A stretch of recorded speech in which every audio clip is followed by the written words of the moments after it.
आज मोसेस जी ने पढ़ा, क्या पढ़ा? 3 का पढ़ा। उसी में लिखा है, नीचे आओगे, तुम अपनी समझ का सहारा वो सब पढ़ा है ना आपने। आगे क्या लिखा है? वरन संपूर्ण हृदय से परमेश्वर यहोवा पर, और भाई तेरे कठिन मार्ग को अच्छा अपनी समझ का सहारा न लेंगे तो भाई किसकी समझ का सहारा लेंगे? भाई एक ही चीज तो है हमारे पास, हमारी समझ। अभी कौन सी किसकी समझ का सहारा लेना है? तो अपनी समझ का। तो संपूर्ण हृदय से किस पर भरोसा रखना? किस पर भरोसा रखना?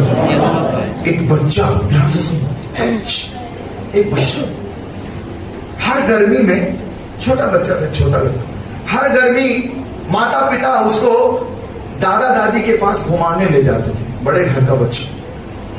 और हर साल ये प्रक्रम गर्मी की छुट्टी में चलता, हर साल।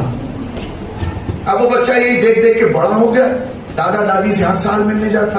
अब जब वो बड़ा हो गया, 8 साल का, 9 साल का, उसने पापा से कहा, पापा मैं अब दादा दादी के घर अकेले जाऊंगा। पापा ने कहा, नहीं बेटा ऐसे नहीं, तुम छोटे हो। नहीं मैं अकेले जाऊंगा, मेरे को अकेले जाना। अब बाप के मना करने में भी नहीं माना, माँ के मना करने में भी नहीं माना, बड़े घर का बच्चा, वो नहीं मैं जाऊंगा। फिर माँ बाप कुछ एहतियात बरतते हुए उसको बोले, ठीक है तुम जा सकते हो, लेकिन कुछ सावधानी ध्यान रखना। ठीक, उसकी टिकट कटवाई गई, उसको बैठवाया गया, पिताजी छोड़ने गए स्टेशन, सीट पे बैठाए, बताने लग गए ऐसा ऐसा ऐसा। बच्चा कहा ठीक है। फिर पिताजी गाड़ी चलने का सिग्नल हुआ, बाहर आए, खिड़की के पास खड़े हो गए, बोले बेटा ऐसे ऐसे जाना है, सीट से बार बार नहीं उठना। अच्छे, बोले पापा मेरे को सब पता है, मुझे मत सिखाओ, मैं जानता हूं, बता दिया आपने ना। ठीक। पापा ने कहा बेटा अच्छा ठीक है, एक काम करो, ये लिफाफा रख ले, ज्यादा टेंशन होगी खोल के देख लेना, तुमको रास्ता मिल जाएगा इसमें। उसने लिफाफा रख लिया। ट्रेन का सिग्नल हुआ, पापा ने टाटा किया, गाड़ी निकल पड़ी। अब सब लोग यात्री कुछ चढ़ते कुछ उतरते। अब बच्चे को धीरे धीरे अकेलापन लगने लगा, अजीब सा लगने लगा उसको। कोई यात्री कुछ आना, कोई धीरे धीरे उसकी जैसे ट्रेन आगे बढ़ी, उसको डर लगने लगा। अब उसके बाद उसकी हालत ढीली हो गई। क्यों? और उसके बाद एक जगह ट्रेन रुकी और एक बड़ा अजीब सा चेहरा वाला आदमी चढ़ा, डरावना सा चेहरा। अब बच्चा उसको देख डाला, अब सोने की कोशिश करे, उसको नींद ना आए, उसको डर लगे। अब उसके हाथ पैर घूमने, उसको बार बार उसी आदमी का खतरनाक सा चेहरा दिखे, उसको डर लगे, क्या करूं? उसकी हालत बंद हो गई। तब उसको क्या याद आया? क्या? लिफाफा। उसने डरते हुए, हाथ कपते हुए लिफाफा जो जेब में रखा था उसको जल्दी से निकाला, खोला, उसमें पढ़ा तो उसमें लिखा था कि बेटा तू चिंता न करना, मैं अगली वाली बोगी में इसी कंपार्टमेंट में हूं।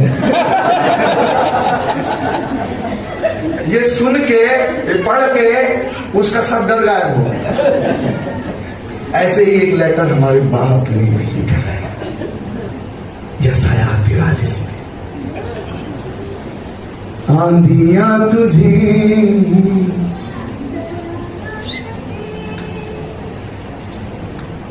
क्या बात है, चलिए वहां मत जाओ, अब ऐसे मत खोलो, मैंने जो पहले खुलवाया था उसी को खोलो। बड़े सुंदर है, लूका अध्याय 5 पढ़िए।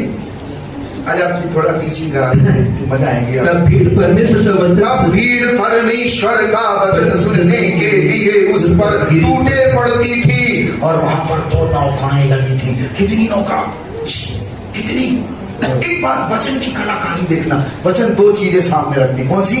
2 चीज, दो बार बार ईश्वर ने कहा अब्राहम अब्राहम, मूसा मूसा, शामिल शामिल, 2 बार आवाज आती। पता है वो ऐसा नहीं है, वो 2 आवाज, एक तो आपके शरीर के लिए है और एक आत्मा के लिए। प्रभु एक घर में है जहां पर वो मिलने जाते थे, वहां 2 बहनें थी। क्या क्या नाम उनका? मरियम और मार्था। मरियम और मार्था वहां नहीं है, मरियम और मार्था अगर वहां सही में है तो यहाँ भी होंगी। एक है शरीर और एक है आत्मा। शरीर क्या कर रहा? दुनिया में लगा। आत्मा क्या बोल रही? अरे यार बैठ लो यार थोड़ा सा। मरियम आपके अंदर है, मार्था भी आपके अंदर है। ये जो आपकी देह है ये मार्था है। उस मार्था को प्रभु क्या कहते हैं? मार्था मार्था तू बहुविधि परिचर्यायाम व्याकुलम भूतम। तो बहुत सी चीजों के लिए चिंतित और व्याकुल है, लेकिन एक चीज की आवश्यकता है, तेरी रूह। उसने ईश्वर का चुनाव कर लिया। मरियम कौन है? मरियम स्पिरिट है। मार्था कौन है? तुम्हारी काया। काया ही भड़बड़ा रही है, दोनों में कॉन्फ्लिक्ट है। आत्मा और शरीर में द्वंद्व है। शरीर बाहिर्मुखी, बाहर खोजता है संसार, और संसार एक ही चीज पर बल देता है, बनने पर।